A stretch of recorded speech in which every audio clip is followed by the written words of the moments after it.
So hello guys and welcome back to the channel. So today on the channel we're going to learn how to add watermarks to your photos.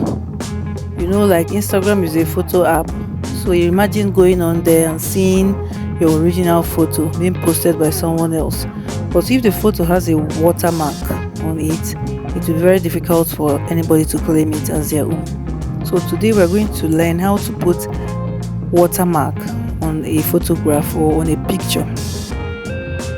So like always, you log on to Canva, you select a canvas and upload the photograph or the image that you want to watermark.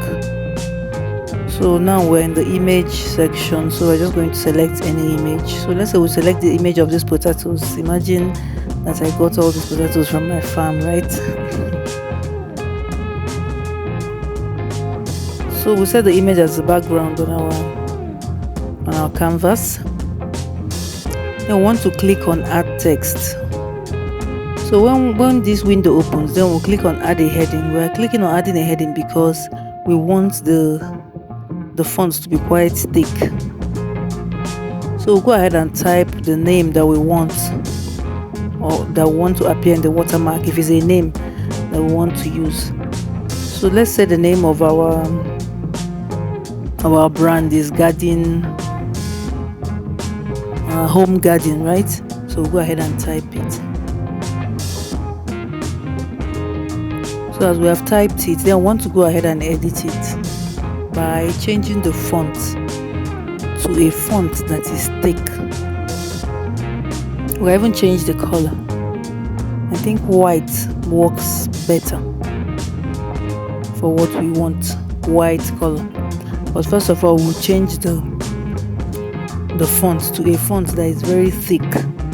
You always want to go for thick fonts because you're going to tamper with the transparency.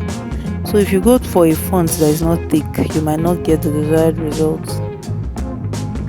So next we're going to change the color, as I said earlier. So you can see now is white.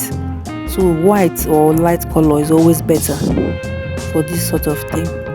So when you now change the color to white, you want to go in and click on transparency. And when you click on transparency, you'll see it's at 100%. Then you want to go ahead and reduce it to be as faint as possible but still visible. So when you reduce the transparency, you can see it is across the picture, but you can still see the picture. So that way somebody cannot come and claim that, okay, this is my image. So you can down place it whichever way you want across the picture. So you can still see your picture and then you can still see the watermark. So that's it guys for this video. I hope you learned a thing or two. See you next time.